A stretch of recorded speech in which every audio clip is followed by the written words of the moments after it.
ان کی اپنی ایجاد نہیں، یہ سارا مسلمانوں کا چرایا ہوا علم ہے۔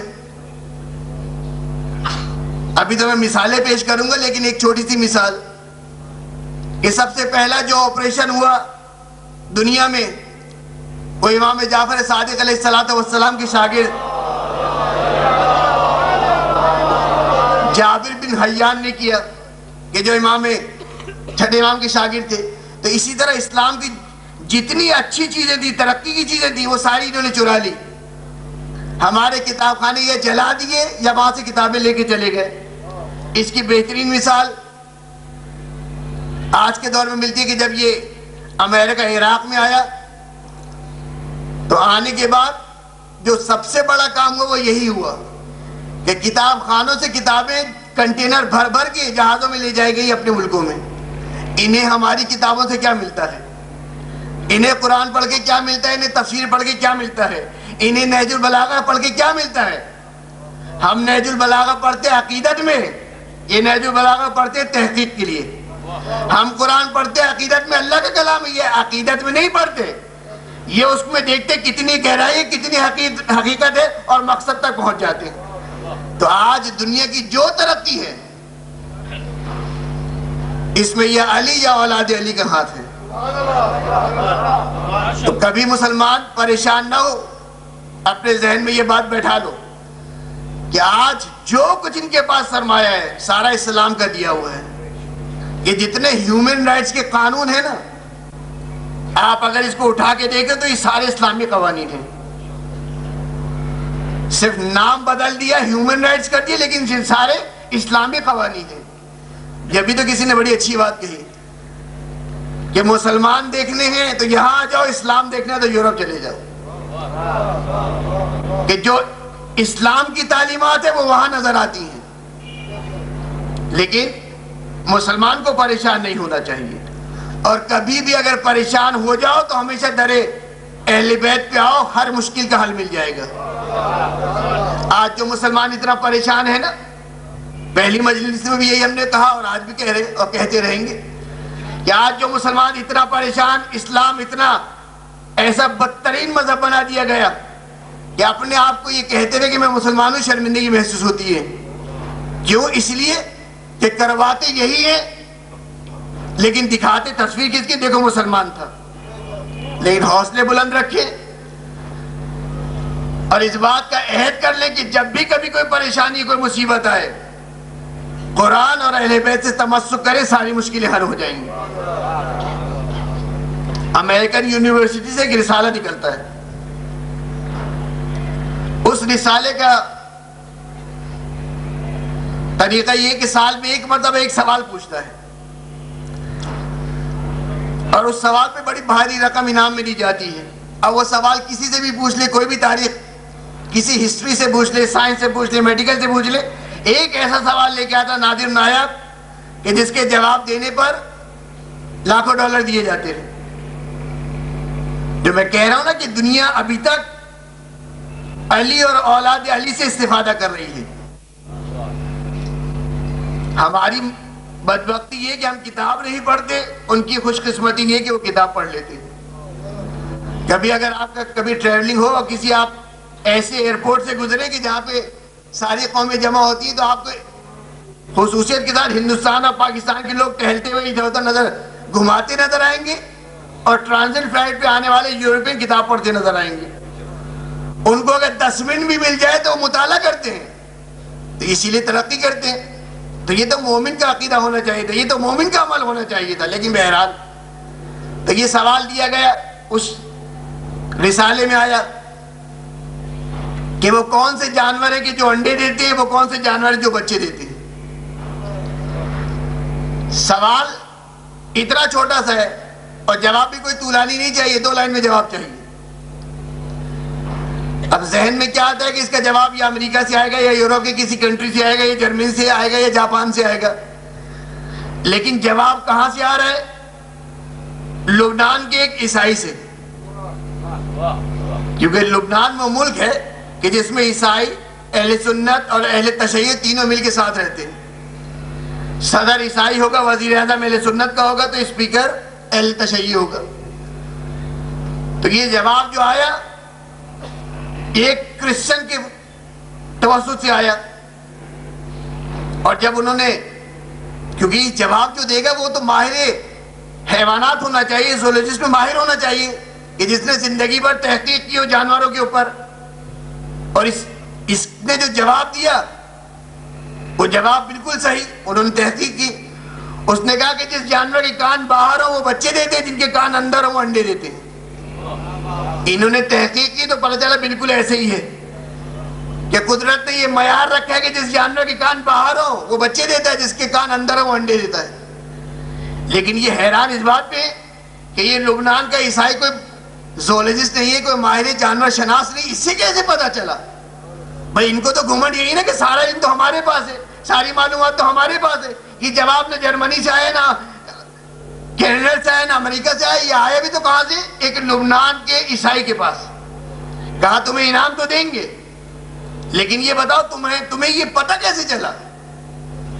تو اس نے کہا کہ اچھا جہاں پہ ساری 2-3 مذہب کے لوگ رہتے ہیں وہاں پہ آنا جانا زیادہ ہو جاتا ہے، جیسے ہندوستان میں مسلمان ہندوؤں کے ساتھ رہتے ہیں تو ہندوؤں یہاں سے آنا جانا ہے، دوستی بھی ہے، آنا جانا بھی ہے۔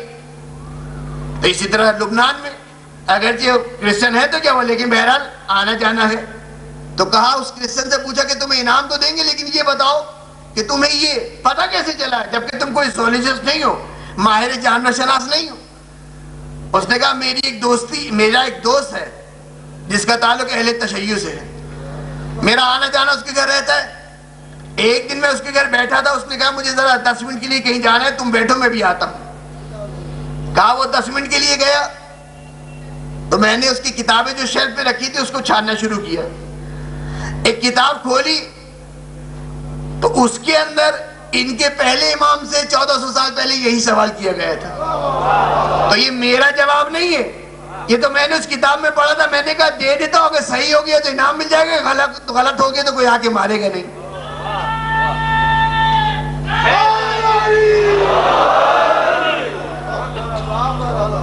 درود بھیجے محمد والے محمد۔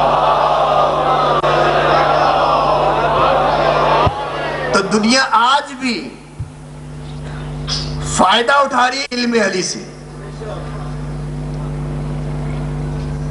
میرا موضوع یہی ہے نا کہ کتاب اور وارث کتاب، کہ دیکھو اگر ایک لہجے کے لیے ایسا نہیں ہو سکتا کہ کتاب اور وارث کتاب میں فرق آ جائے۔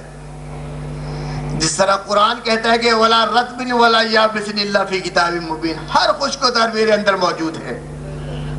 سیرت علی اٹھا کے دیکھ لو، ابھی جو واقعہ سنا اس کی بہترین مثال ہے۔ اور مسلمان اگر متحد ہو جائیں تو آج یہ سارے فساد اور سارے جھگڑے ہی ختم ہو جائیں۔ اس لیے کہ رسول کا ارشاد ہے کہ لَوِ اجْتَمَعَ النَّاسُ عَلَىٰ حُبِّ عَلِيِّ بْنِ أَبِي طَالِبٍ لَمَا خَلَقَ اللَّهُ النَّارَ۔ اگر سارے مسلمان ولایت علی پہ آ کے جمع ہو جاتے تو خدا جہنم کو خلق نہ کرتا۔ تو یہ ایسی جگہ ہے، ایسا پلیٹ فارم ہے کہ جہاں پہ اگر سب جمع ہو جاتے تو آج جھگڑا فساد نہ ہوتا، آج مسلمان اس طرح بے آبرو نہ ہوتا کہ جو آپ دنیا میں اس وقت دیکھ رہے ہیں۔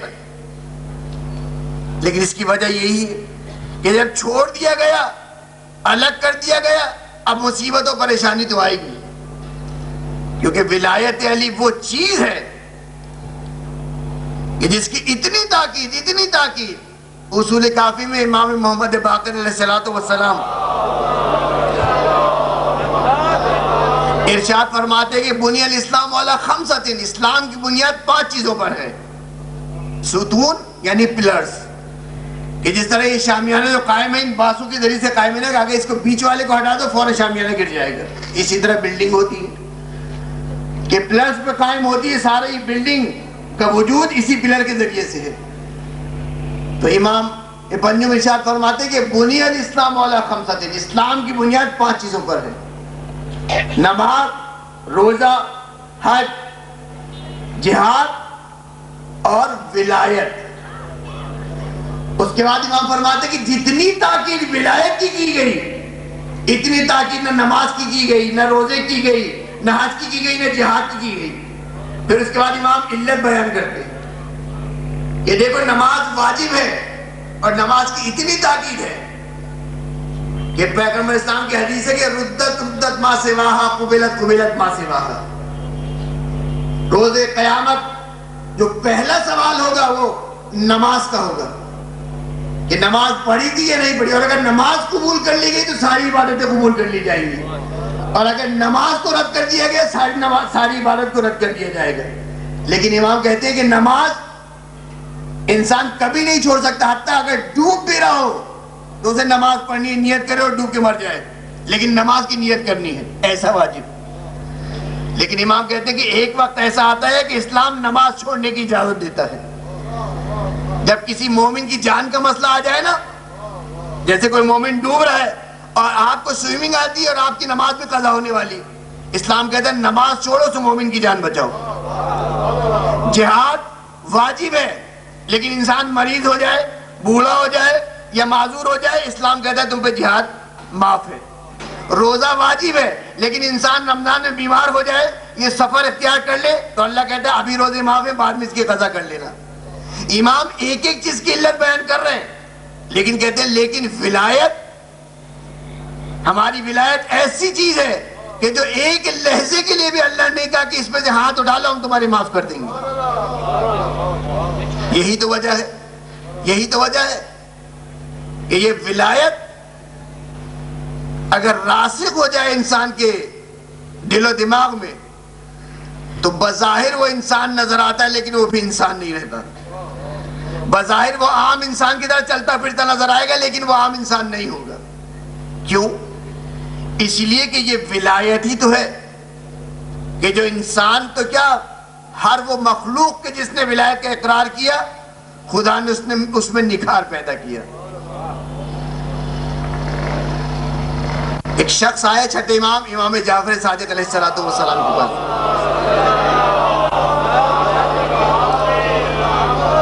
اور آنے کے بعد کہا, اس واقعے میں یہی پیغام مل رہا ہے کہ دیکھو جب قرآن کی کوئی آیت سمجھ میں نہ آئے نا تو ادھر ادھر جانے کی ضرورت نہیں, فوراً اس گھر والوں کے پاس آؤ کہ جن کے پاس قرآن نازل ہوا.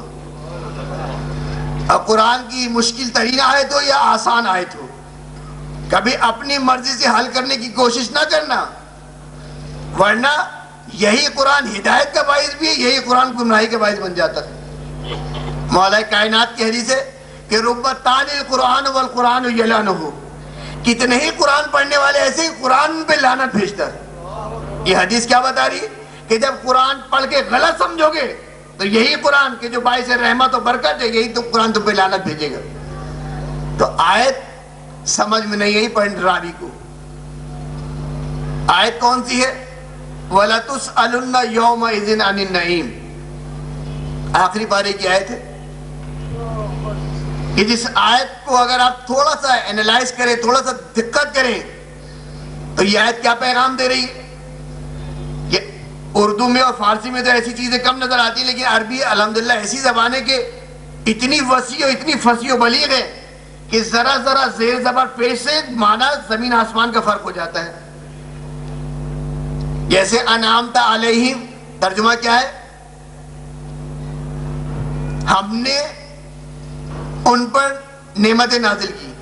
اگر میں کہہ دوں انعمت علیہم, یعنی میں نے ان پر نعمتیں نازل کی, زمین آسمان کا فرق ہو جاتا ہے. تو اس آیت میں وَلَا تُسْأَلُنَّ يَوْمَئِذٍ آیت کے اندر آپ دیکھیں کہ کیا چیز خدا بیان کرنا چاہ رہا ہے. کہ عربی میں, ہماری اردو میں کیا ہوتا ہے, جب کوئی تاکید کرنی ہوگی تو کہتے ہیں کہ ضرور یہ کام کرنا, ایک لفظ ضرور استعمال کرتے ہیں, ضرور یہ کام کرنا, تم کل ضرور آنا. اس کا مطلب ہے کہ غیر حاضری ممکن نہیں ہے. لیکن عربی میں جب تاکید لانی ہو تو لا میں تاکید لے کے آتے ہیں, جیسے لا تسألن,